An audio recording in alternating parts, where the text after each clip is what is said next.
Friends, எல்லாரும் எப்படி இருக்கீங்க? நல்லா இருக்கீங்களா? நல்லா இருப்பீங்கன்னு நினைக்கிறேன் ஃப்ரெண்ட்ஸ். வாங்க வீடியோக்குள்ள போகலாம். அதுக்கு முன்னாடி நம்ம சேனலை ஃபர்ஸ்ட் டைம் இப்போ தான் நீங்கள் பார்க்குறீங்க அப்படின்னா சப்ஸ்கிரைப் பண்ணி வச்சுக்கோங்க.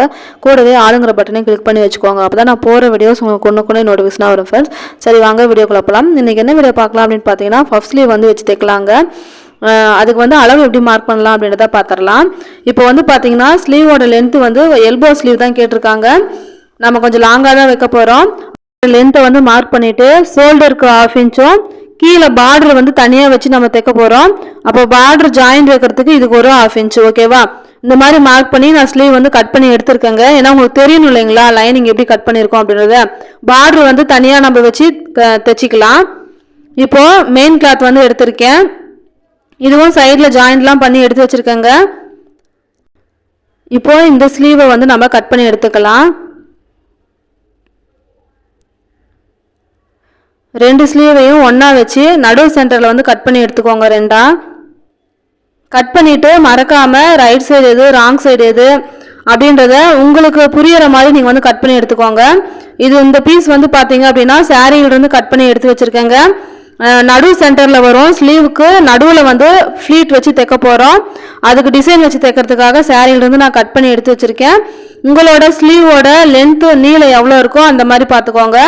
இப்போது இந்த சாரியிலேருந்து கட் பண்ணி வச்சுருக்க லென்த் வந்து பார்த்தீங்க அப்படின்னா 20 இன்ச்சு வேணும் நம்மளுக்கு. அதோட 1 இன்ச்சு வந்து ப்ளஸ் பண்ணிக்கோங்க. 21 இன்ச்சு இருந்தாவே நம்மளுக்கு போதும்.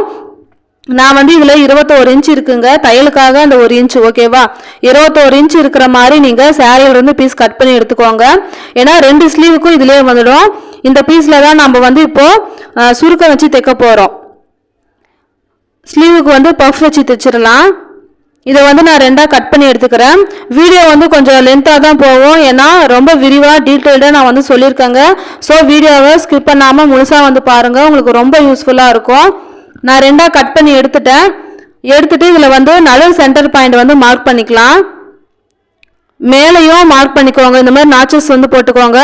அதே மாதிரி கீழேயும் 2ஆக மடக்கிட்டு அதுக்கு சென்டர் பாயிண்ட்லேயும் இந்த மாதிரி நாச்சஸ் வந்து போட்டுக்கோங்க. ஏன்னா அளவு வந்து நம்மளுக்கு வைக்கிற ஃப்ளீட் வந்து அளவு வந்து மாறாமல் இருக்கும். அதுக்காக தான் நான் என்னென்ன சொல்கிறேனோ அந்த டிப்ஸ் எல்லாத்தையும் ஃபாலோ பண்ணி கரெக்டாக செய்யுங்க. உங்களுக்கு ஸ்லீவ் வந்து ரொம்ப சூப்பராக பஃப் வந்து கரெக்டாக வருங்க. இப்போது ரைட் சைடு எது 2 ஸ்லீவையும் நடு சென்டரில் கட் பண்ணிட்டோம் இல்லைங்களா? ரைட் சைடு எது ராங் சைடு எது அப்படின்றத கரெக்டாக மார்க் பண்ணிவிட்டு உங்களுக்கு புரிகிற மாதிரி மார்க் பண்ணிவிட்டு வச்சு தைச்சி எடுத்துடலாங்க.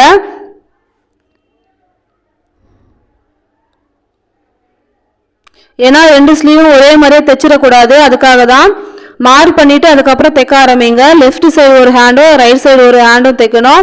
மாற்றி நீங்கள் ஒரே ரைட் சைடு ஹேண்டுக்கே 2 ஸ்லீவும் தைச்சிடக்கூடாது. அதுக்காக தான். அப்படி இல்லை அப்படின்னா இந்த மாதிரி நம்பர் 1 நம்பர் 2 அப்படின்றது மார்க் பண்ணி வச்சுட்டு நீங்கள் தைக்க ஆரம்பிங்க.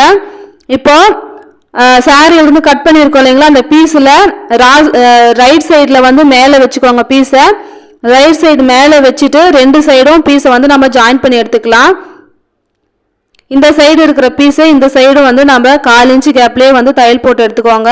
நான் வீடியோவில் காட்டுறத உங்களுக்கு பார்த்தாவே உங்களுக்கு புரியும்னு நினைக்கிறேங்க. அதே மாதிரியே தைச்சிட்டு வாங்க. இப்போ 1/4 இன்ச்சு கேப்லேயே வந்து தைச்சி எடுத்துக்கிறேன்.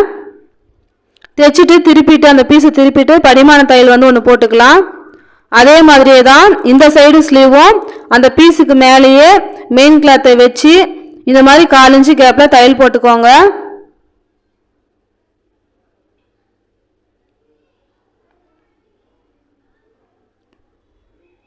தையல் போட்டுட்டு திருப்பிட்டு அதுக்கு மேலே வந்து படிமான தையல் வந்து ஒன்று போட்டுக்கோங்க. இதுதான் வந்து நம்மளுக்கு நடு சென்டர் பாயிண்ட்டு. நீங்கள் நாச்சஸ் போட்டாலும் அது வந்து தெரியாது. இந்த மாதிரி மார்க் பண்ணிக்கோங்க. மார்க்கிங் வச்சு நீட்டமாக மார்க்கிங் பண்ணிக்கோங்க. அதே மாதிரி நடு சென்டர் பாயிண்ட்லேருந்து 2 இன்ச்சாக நீங்கள் வந்து மார்க் பண்ணிக்கோங்க.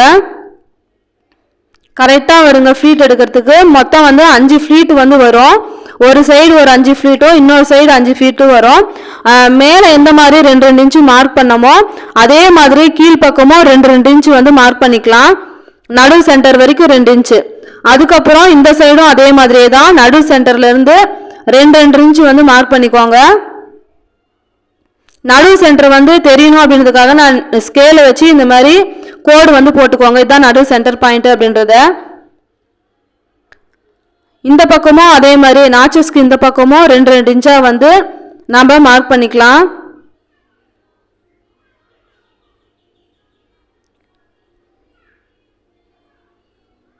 அந்த ஜாயிண்ட் வரைக்குமே உங்களுக்கு 2 இன்ச் கரெக்டா வருங்க. இப்போ ஃப்ளீட் வைக்கிறதுக்கு நம்ம ஆரம்பிச்சிடலாம். இப்போ நடு சென்டர் பாயிண்ட்ல இருந்து அந்த சைடு இருக்கிற ஒரு ஃப்ளீட்டை எடுத்து வச்சிடலாம். நடு சென்டருக்கு கொஞ்சம் தள்ளி, ரொம்ப இல்லை, சும்மா ஒரு பாயிண்ட் மட்டும் தள்ளி வச்சுக்கோங்க. ஒரு பஃப் வந்து பிடிச்சிக்கலாம். திருப்பியும் 2 இன்ச்சு மார்க் பண்ணியிருக்கோம் இல்லைங்களா, அந்த இடத்துல இருந்து ஒரு பஃப் எடுத்து வச்சுக்கோங்க. பஃபோட கேப் வந்து கண்டிப்பாக 1 இன்ச்சு உள்ள வந்து இருக்கணுங்க. சின்ன சின்னதாலாம் நீங்கள் பஃப் எடுக்கக்கூடாது, ஃப்ளீட் வந்து எடுக்கக்கூடாது. 1 இன்ச்சு கரெக்டாக 1 இன்ச்சு உள்ள வந்து மடிச்சிருக்கணும். அடுத்தது 3வது ஃப்ளீட் பிடிச்சிக்கலாம். நல்லா நீவி விடுங்க. அடுத்து 4வது இன்னொரு ஃப்ளீட் பிடிச்சி வச்சுக்கலாம். அதுக்கு மேலேயே வைக்கணும். நான் எப்படி வைக்கிறேன் அப்படின்றத பார்த்தாலே உங்களுக்கு புரியுங்க. ஃபர்ஸ்ட் ஃப்ளீட்டு, அதுக்கு மேலே 2வது ஃப்ளீட்டு, அதுக்கு மேலே 3வது ஃப்ளீட்டு, அதுக்கு மேலே 4வது ஃப்ளீட்டு, அதுக்கப்புறம் 5வது ஃப்ளீட்டு. மொத்தம் 5 ஃப்ளீட் வரணும். ஃப்ளீட்டுக்குள்ளேயும் கேப் வந்து பார்த்தீங்கன்னா கண்டிப்பாக 1 இன்ச்சு கேப் இருக்கணுங்க. நீங்கள் 2 இன்ச்சு வந்து கேரண்டியாக வைக்கணும். ஓகேவா? வச்சாதான் அந்த ஃப்ளீட் வந்து பார்க்கறதுக்கு உங்களுக்கு அழகாக இருக்கும். இப்போ 5வது ஃப்ளீட்டும் வச்சுட்டு கையை வச்சு நல்லா அந்த ஃப்ளீட் அளவுக்கு நல்லா மேல் பக்கமாக நல்லா நீவி விடுங்க. அப்படி இல்லை அப்படின்னா நீங்கள் அயன் பாக்ஸ் வச்சு கூட நல்லா அயன் பண்ணி எடுத்துக்கலாங்க. ரொம்ப சூப்பராக இருக்கும் இந்த ஃப்ளீட்டு. அதே மாதிரி காட்டன் சாரீக்கெல்லாம் இந்த ஃப்ளீட் வச்சு நீங்கள் இந்த ஸ்லீவ் வந்து தைச்சிங்க, ஃபர்ஸ்ட் ஸ்லீவ்னா ரொம்ப சூப்பராக இருக்கும். அதே மாதிரி டபுள் கலர் இருக்கிற மாதிரி பார்த்துக்கோங்க. ப்ளவுஸ் ஒரு கலரு, சாரீ ஒரு கலர் இருக்கிற மாதிரி பார்த்துக்கோங்க. பஃப் ஸ்லீவ் வைக்கிறதுக்கு ரொம்ப சூப்பராக கான்ட்ராஸ்டாக இருக்குங்க. நம்ம வந்து 2வது சைடு ஃப்ளீட் எடுக்கிறதுக்கு கொஞ்சம் தடங்கலாக இருக்கும். அதனால இந்த 5 ஃப்ளீட் வச்சதுக்கப்புறம் இந்த மாதிரி தையல் வந்து ஒன்று ஓட்டிக்கலாம்.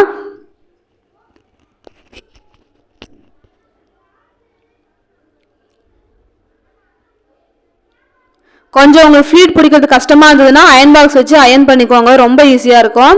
அடுத்து 2வது இந்த சைடு ஃப்ளீட் பிடிச்சிக்கலாம். அதுவும் அதே மாதிரியே தான், நடு சென்டர் பாயிண்ட்லேருந்து கொஞ்சம் தள்ளி கரெக்டாக வச்சுக்கோங்க. அடுத்தது அதுக்கு மேலே ஃபர்ஸ்ட் ஃப்ளீட்டுக்கு மேலே 2வது ஃப்ளீட்டு, அப்புறம் 2வது ஃப்ளீட்டுக்கு மேலேயே 3வது, 4வது, 5வது, அந்த மாதிரி லைனாக அந்த ஒரு ஃப்ளீட்டுக்கு மேலேயே மொத்த ஃப்ளீட்டையும் வச்சுருங்க. வச்சுட்டு அதுக்கு மேலேயே வந்து தையல் போட்டுக்கலாம். எனக்கு வந்து அந்த ஃப்ளீட் நிற்கவே இல்லை, ரொம்ப கஷ்டப்பட்டு தான் எடுத்தேன். வீடியோஸும் எடுக்க முடியல.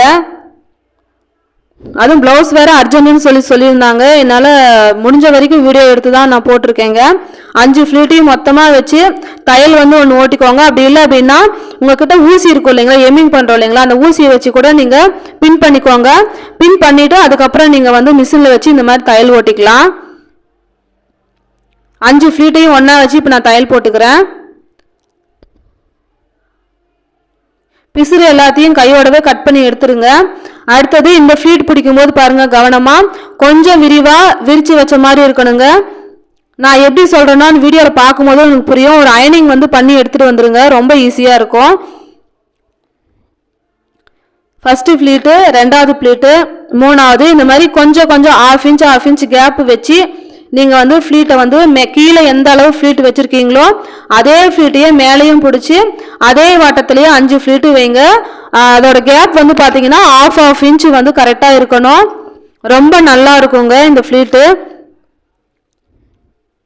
5 ஃப்ளீட்டையும் இந்த மாதிரி வச்சுட்டேன். இந்த ஃப்ளீட் வந்து பார்த்தீங்கன்னா நடு சென்டர் கிட்ட இருக்கணுன்ற அவசியம் இல்லை, கொஞ்சம் தள்ளி இருந்தாலும் பரவாயில்லைங்க. நடு சென்டரை விட 1/2 இன்ச்சு தள்ளியே வச்சுக்கலாம். இது வந்து ஃப்ளீட் வந்து மடிப்பு வந்து கலைஞ்சிடக்கூடாது அப்படின்றதுக்காக நான் பாருங்க இந்த மாதிரி எம்மிங் ஊசியை வச்சு நான் இந்த மாதிரி பின் பண்ணிக்கிறேன்.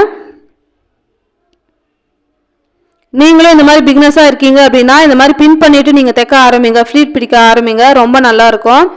அதே மாதிரி ஃபர்ஸ்ட் ஃப்ளீட்டும் பாருங்க நடு சென்டர் கிட்ட வச்சிருக்கேன். வச்சுட்டு 2வது ஃப்ளீட்டு, 3வது ஃப்ளீட்டு இந்த மாதிரி பக்கத்தில் ஒரு 1/2 இன்ச்சு கேப்பு வச்சு நீங்கள் வந்து பிடிங்க. ஃபர்ஸ்ட் ஃப்ளீட் வந்து பார்த்தீங்கன்னா நம்மளை பார்த்த மாதிரி இருக்கும் 5 ஃப்ளீட்டும். அதுக்கப்புறம் இந்த சைடு இருக்கிற 5 ஃப்ளீட்டும் பார்த்தீங்கன்னா நம்மளுக்கு ஆப்போசிட் சைடு பார்த்த மாதிரி இருக்குங்க. இந்த மாதிரி பார்த்து நீங்கள் தைச்சிக்கோங்க. ½ இன்ச் கேப் வச்சு நீங்கள் தைச்சிக்கோங்க. வீடியோ வந்து கொஞ்சம் லென்த்தாக கொஞ்சம் பொறுமையாக புரியிற மாதிரி தான் நான் சொல்லியிருக்கேன். ஏன்னா பிகினர்ஸ் எல்லாம் இந்த வீடியோ நிறைய பேர் பார்க்குறீங்க, உங்களுக்கு புரியணும் அப்படின்றதுக்காக தாங்க கொஞ்சம் ஸ்லோவாக வந்து சொல்லியிருக்கேன். அதே மாதிரி நிறைய பேர் என்னோட வீடியோ பார்க்குறீங்க, சப்ஸ்கிரைப் பண்ணுறீங்க, ஆனால் லைக் வந்து போட மாட்டேன்றீங்க. லைக் வந்து போட்டிங்கன்னா மட்டும்தாங்க மேற்கொண்டு என்னோட வீடியோஸ் வந்து மற்றவங்களுக்கு சஜஷன் ஆகும். அதுவும் இல்லாமல் எனக்கும் வந்து நிறைய பேர் லைக் போடுறீங்க, இந்த மாதிரி வீடியோஸ்லாம் வேணும்னு சொல்கிறீங்க அப்படின்றதுனால எனக்கும் கொஞ்சம் மோட்டிவேஷனாக இருக்கும், நிறைய வீடியோஸ் போடுறதுக்கும் எனக்கும் மோட்டிவேஷனாக இருக்கும் இல்லைங்களா. அதனால் தயவு செஞ்சு என்னோடய வீடியோ பார்க்குறவங்க எல்லோரும் சப்ஸ்கிரைப் பண்ணிங்கன்னா, உங்களுக்கு இந்த வீடியோ பிடிச்சிருந்தா கண்டிப்பாக லைக் வந்து போடுங்க. லைக் வந்து போட மாட்டேன்றீங்க, யாரும் வீடியோ பார்க்குறீங்களே தவிர லைக் வந்து போட மாட்டேன்றீங்க. ஓகே, இப்போ வீடியோக்குள்ளே வந்துடலாம். நம்ம பின் பண்ணி வச்சுருந்தீங்களா, அந்த பின் எல்லாத்தையும் எடுத்துகிட்டு அதே மாதிரியே ஃப்ளீட் இருக்கிற வாட்டத்திலே ஒரு தையல் வந்து போட்டு எடுத்துக்கிறேன். எடுத்துகிட்டு பின் எல்லாத்தையும் நான் ரிமூவ் பண்ணிக்கிறேன். இப்போது லைனிங் வந்து எடுத்துக்கலாங்க. வந்து பார்த்தீங்க அப்படின்னா முன் வளைவு எடுப்போம் இல்லைங்களா, அந்த முன் வளைவு வந்து நான் எடுக்கலைங்க. ப்ளவுஸ்லாம் ஃபினிஷ் பண்ணிவிட்டு அதுக்கப்புறம் நம்ம முன் வளைவு எடுத்து கட் பண்ணிக்கலாம். ஏன்னா ஃபீட் வந்து தனித்தனியாக பிரிஞ்சு வந்துடும், அதுக்காக. இப்போ நடு சென்டர் பாயிண்ட் வந்து மார்க் பண்ணிக்கலாம். நம்ம ஃபீட் வச்சுருக்கோம் இல்லைங்களா, அதில் மேலேயும் கண்டிப்பாக கீழேயும் வந்து நடு சென்டர் பாயிண்ட்டை மார்க் பண்ணிக்கோங்க. அதே மாதிரி லைனிங்லேயும் நடு சென்டர் பாயிண்ட் மேலேயும் கீழேயும் வந்து மார்க் பண்ணிக்கோங்க. மார்க் பண்ணிவிட்டு கண்டிப்பாக நீங்கள் இதை ஃபாலோ பண்ணணும். ஏன்னா ஃப்ளீட் அளவு வந்து மாறிடுங்க, ஒரு சைடு ஒரு மாதிரி இன்னொரு சைடு இழுத்த மாதிரி இருக்கும். அதனால கீழ்ப்பக்கம் வந்து பார்த்தீங்கன்னா எப்பயும் கிராஸாக தான் இருக்கும். மெயின் கிளாத்தில் விட லைனிங் கிளாத் வந்து நேராக இருக்கும், மெயின் கிளாத் வந்து கொஞ்சம் எக்ஸ்ட்ராவாக தான் இருக்கும். நீங்கள் வந்து லைனிங் கிளாத்தை மட்டும் நேராக வச்சுக்கோங்க போதும். மெயின் கிளாத் இருக்கு இல்லைங்களா, அதை கண்டிப்பாக கவனித்து நீங்கள் வந்து தைக்க ஆரம்பிக்கணும். கீழ்ப்பகுதியில் கீழ்கிட்ட சென்டர் பாயிண்ட் இருக்கு இல்லைங்களா, அதுவும் மேல் பக்கம் சென்டர் பாயிண்ட்டும் ஒரே அளவில் லைனிங் கிளாத்தில் கரெக்டாக வரணுங்க. இதை கவனித்து நீங்கள் வைக்கணும். அப்படி உங்களுக்கு வந்து நகர்ந்துடும் அப்படின்ற மாதிரி தெரிஞ்சது அப்படின்னா பின் பண்ணி வச்சுக்கோங்க. இப்போ கீழ்ப்பகுதியில் மட்டும் ½ இன்ச் நம்ம விட்டுருக்கு இல்லைங்களா, அந்த ½ இன்ச்லேயே வந்து தையல் போட்டுக்கலாம்.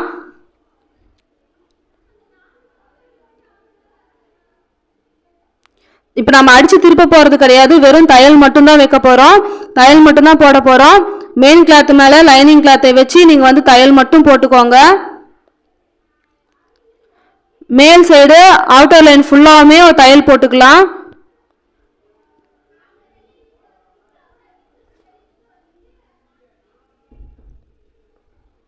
நல்லா நீவி விட்டு உள்பக்கம் எதுவும் சுருக்கம் இருக்கக்கூடாது. சுருக்கம் இல்லாத மாதிரி அவுட் சைடு ஃபுல்லாகவுமே தையல் போட்டுட்டு எக்ஸ்ட்ரா இருக்க பீஸ் எல்லாத்தையுமே நம்ம கட் பண்ணி எடுத்துடலாங்க. கீழ்ப்பகுதியில் வந்து கொஞ்சம் கிராஸாக தான் இருக்கும், லைனிங்கை மட்டும் நீங்கள் நேராக வச்சிங்கனாவே போதுங்க. இந்த சென்டர் பாயிண்ட் மட்டும் எப்பவும் உங்களுக்கு வந்து மாறவே மாறக்கூடாது, ஓகேவா. மேல் பக்கமும் கீழ்ப்பக்கமும் சென்டர் பாயிண்ட் மார்க் பண்ணியிருக்கோம் இல்லைங்களா, அது மட்டும் லைனிங்லையும் மெயின் கிளாத்லையும் ஒரே மாதிரி தான் வரணும். சென்டர் பாயிண்ட் ஒரே இடத்துல தான் மீட் பண்ணணும், அதை மட்டும் நீங்கள் பார்த்துக்கோங்க. கீழ்ப்பகுதியில் எப்படியும் மெயின் கிளாத்து லைனிங் கிளாத் கரெக்டாக இருக்கும், மெயின் கிளாத் மட்டும் இது வந்து கிராஸாக தான் வரும், அதை நீங்கள் கவனிச்சுக்கோங்க.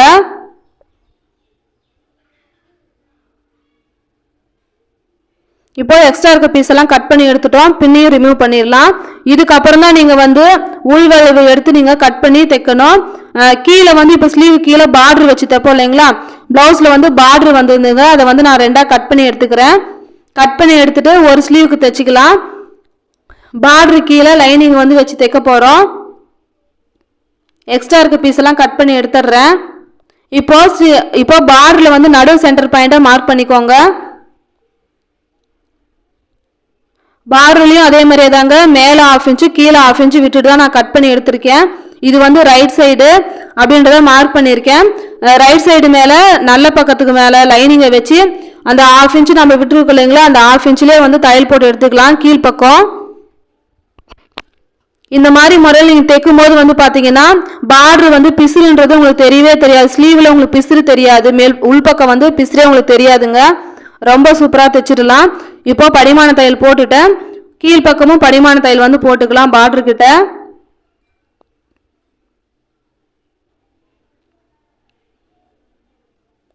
நம்ம பிசுறே தெரியாத மாதிரி தான் இந்த ப்ளவுஸில் வந்து நம்ம ஸ்லீவ் வந்து அட்டாச் பண்ண போகிறோம். இந்த முறையில் நீங்கள் தைச்சி பாருங்கள். இதுக்கு வந்து லேஸ் வந்து நான் கொடுத்து தைச்சிக்கிறேங்க.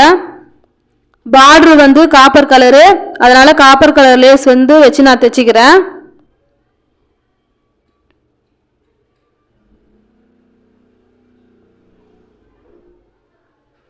டபுள் ஸ்டிச்சாக வந்து போட்டுக்கலாம். இப்போ ரெண்டாக மடக்கிட்டு நடு சென்டர் பாயிண்ட் வந்து நீங்கள் மார்க் பண்ணிக்கோங்க. மார்க் பண்ணிவிட்டு ஸ்லீவையும் நடு சென்டர் பாயிண்ட் மார்க் பண்ணிவிட்டு நான் எப்படி செய்கிறேன் அப்படின்றத பாருங்கள். ஸ்லீவுக்கு மேலே இந்த மாதிரி பார்டரை வச்சுட்டு ஒரு பீஸை மட்டும்தான் நீங்கள் எடுக்கணும். நல்லா கவனிச்சு பாருங்க. ஒரு பீஸை மட்டும்தான் எடுக்கணும், 2 பீஸ் எடுக்கக்கூடாது. ஓகேவா? ஒரு பீஸை மட்டும் எடுத்துட்டு வெளிப்பக்கமாக தள்ளி விட்டுடுங்க. தள்ளி விட்டுட்டு கீழ்ப்பகுதியிலேருந்து நடு சென்டர் பாயிண்ட்லேருந்து வச்சு பார்த்துட்டு கீழ்ப்பக்கத்துலேருந்து நீங்கள் வந்து தையல் போட்டுகிட்டே வாங்க. ஏன்னா நம்ம தைக்கிறதுக்காக 1/2 இன்ச்சு விட்டுருக்கோம் இல்லைங்களா, அந்த 1/2 இன்ச்சிலே வந்து ஒரு பீஸை வச்சு தான் நம்ம தைச்சிட்டு வரோம். இந்த மாதிரி தைக்கும்போது தையல் வந்து உள்பக்கமாக போயிடும், உங்களுக்கு பிசுறு வந்து வெளியில் தெரியாது. ஓகேவா? இப்போ கீழ் இருக்கிற ஒரு பீஸை வந்து எடுத்துக்கலாம். எடுத்துட்டு அதை அப்படியே அந்த தைச்சிருக்கலையே ஏற்கனவே அதுக்கு மேலேயே வச்சு நீங்கள் 1/2 இன்ச்சு உள்ளே மடக்கி விட்டுட்டு அதுக்கு மேலேயே வந்து தையல் போட்டு எடுத்துக்கலாம்.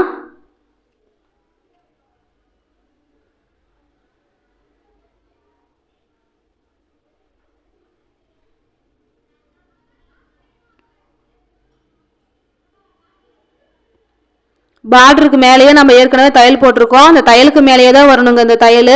அதையும் கவனித்து நீங்கள் வந்து தையல் போட்டு எடுத்துக்கோங்க. உள்பக்கம் அதுவும் பார்டரில் உள்பக்கம் எதுவும் சுருக்கம் இருக்கக்கூடாது. பார்த்துட்டு நீங்கள் வந்து தையல் போடுங்க. பிசுறு எல்லாமே உள்பக்கம் போயிடும். இந்த மாதிரி தைக்கும் போது ரொம்ப சூப்பராக இருக்கும். ஸ்லீவ் ரொம்ப ஃபினிஷிங்காக கிடைக்குங்க. அவ்வளோதான், நம்ம ஃபினிஷ் பண்ணிட்டோம். இப்போ இந்த பார்டருக்கு மேலேயும் வந்து நம்ம ஜாயின் பண்ணியிருக்கோம் இல்லைங்களா, அந்த இடத்துலையும் பார்டர் வந்து வச்சு தைச்சிடலாம். எவ்வளோ சூப்பராக இருக்குது அப்படின்றத பாருங்கள். ப்ளவுஸ் ஃபினிஷிங்கும் சூப்பராக இருந்ததுங்க. டிசைன் வச்சு தைக்க சொல்லியிருந்தாங்க. ப்ளவுஸும் டிசைன் வச்சு தைச்சிருந்தேன், நாட்டும் வச்சு தைச்சிருந்தேன். ரொம்ப சூப்பராக இருந்தது. இந்த டிசைன் உங்களுக்கு தெரியணும் அப்படின்னு நினச்சிங்க அப்படின்னா என்னோட வீடியோ கீழே லிங்க் வந்து கொடுக்குறேங்க டிஸ்கிரிப்ஷனில், நீங்கள் பார்த்து தெரிஞ்சுக்கோங்க. அதே மாதிரி லாங் வீடியோவும் இந்த நாட்டோட டிசைனும் லாங் வீடியோவும் நான் போட்டிருக்கேன். வேணுங்கிறவங்க நீங்கள் போய் என்னோட வீடியோ கீழே போய் நீங்கள் பார்த்து தெரிஞ்சுக்கோங்க ஃப்ரெண்ட்ஸ். ஓகே ஃப்ரெண்ட்ஸ், இந்த வீடியோ உங்களுக்கு பிடிச்சிருக்குன்னு நினைக்கிறேன். பிடிச்சிருந்தா ஒரே ஒரு லைக் கொடுங்க, உங்கள் ஃப்ரெண்ட்ஸுக்கு ஷேர் பண்ணுங்கள். இதில் ஏதாவது டவுட் இருந்தால் மறக்காமல் கமெண்ட் செக்ஷனில் கமெண்ட் பண்ணுங்கள் ஃப்ரெண்ட்ஸ். டைலரிங் பற்றின வீடியோக்கள் நிறைய தெரிஞ்சுக்கணும் அப்படின்னு நினச்சிங்க அப்படின்னா என்னோட வீடியோவை சப்ஸ்கிரைப் பண்ணி வச்சுட்டு பாருங்கள். ஆளுங்கிற பட்டனையும் கிளிக் பண்ணி வச்சுக்கோங்க, நிறைய வீடியோஸ் வரும். வேற ஒரு நல்ல வீடியோவை சந்திக்கிறேன் ஃப்ரெண்ட்ஸ். Bye friends.